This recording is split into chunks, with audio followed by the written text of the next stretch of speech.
Véritable réplique d'une tartane du XVIIIe siècle, la flâneuse appartenait jusqu'à aujourd'hui à l'association Cap Marseille. En effet, après des années de bons et loyaux services, l'association Cap Marseille se sépare de son vieux gréement mythique, pour des raisons de survie de l'association. Bonjour, donc effectivement je m'appelle Bruno Alain, je suis bordelais. Le projet de racheter le bateau La Flâneuse, la tartane malonnière La Flâneuse, qui est sur Marseille depuis 25 ans, c'est une réplique. J'ai fait le tour de France pour trouver le bateau, pour conduire ce type de projet, et j'ai trouvé La Flâneuse qui répond exactement aux objectifs que je recherchais dans les bateaux. D'abord c'est un bateau magnifique, il fait 13,50 m, c'est une tartane, c'est une réplique, il est en bon état, il fonctionne bien. Il est dans la rade de Marseille, ce qui est vraiment fantastique parce qu'elle est belle, il y a plein de choses à dire. Et mon souhait et mon projet avec les amis de la Flâneuse, c'était effectivement de faire découvrir la voile traditionnelle à partir d'un support tel qu'un bateau traditionnel comme la Flâneuse. Donc découvrir la voile traditionnelle, certes il y a le côté technique, la voile, savoir faire la voile, mais il n'y a pas que ça. Il y a tout ce qui tourne autour du patrimoine maritime, autour du littoral, de la culture et de l'histoire maritime. Voilà. Et accessoirement, pour les gens qui sont ni des voileux, ni des amoureux du patrimoine, il y a quand même découvrir le littoral. Voir Marseille, dans Marseille c'est une chose, on ne s'en rend pas compte, mais voir la bonne mer avec le recul qui permet de tout voir, de voir le port, c'est exceptionnel, c'est un très très beau paysage et qui a à dire plein de choses. C'est-à-dire qu'on peut raconter plein d'histoires en regardant le paysage et le littoral de Marseille. Avec le fait que c'est un bateau qui permet d'accueillir presque 14 personnes à bord, c'est-à-dire il y a de la place, donc il y a 6 places sur des bannettes, mais c'est pas la vocation du bateau.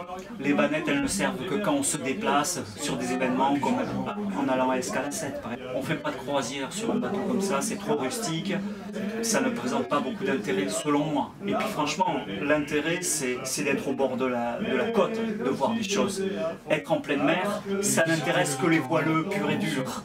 Moi personnellement, j'aime bien la voile, j'aime bien être en mer, mais si je suis en mer, à 2 ça me suffit, j'ai pas besoin d'être 15. Par contre, quand on fait des balades comme ça, pouvoir offrir le paysage à 14 personnes, avec l'association Les Amis de la Flâneuse, je pense que ça c'est très attendu, c'est un projet sympa qui me plaît bien, et puis je pense que ça amène du positif, ça amène de bonnes relations, de bonnes ondes. C'est ça qui me plaît, c'est pour ça que je le fais. Cette institution marseillaise fondée en 1996 par Jean Cocconi se voit contrainte d'abandonner le navire.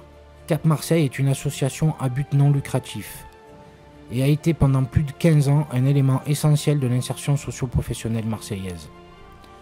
Entre contrats d'avenir, stagiaires et salariés à part entière, elle s'est révélée très efficace dans l'organisation de festivals tels que Festimer ou les régates de yacht de Bantry. En 2003, l'école méditerranéenne itinérante de l'environnement, l'EMI, est née au sein de l'association.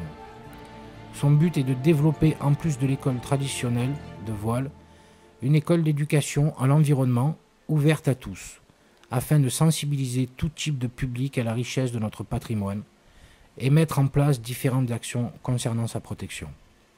Nous avons donc tenu pendant des années, plus de 15 ans, un chantier d'insertion professionnelle et nous avons recruté de nombreuses personnes. On a eu 234 salariés, personnels, professionnels, et qu'on a dû accompagner pendant 6 mois, 1 an, des fois 2 ans.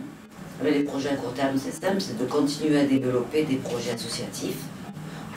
Quand une personne en a besoin, tel que vous, Laurent, aujourd'hui vous voulez faire un reportage pour votre stage, c'est avec plaisir que je viens faire ce reportage avec vous, pour vous apporter un plus peut-être dans votre stage et qui soit une réussite pour vous. Ok, très bien. Merci Jeanne.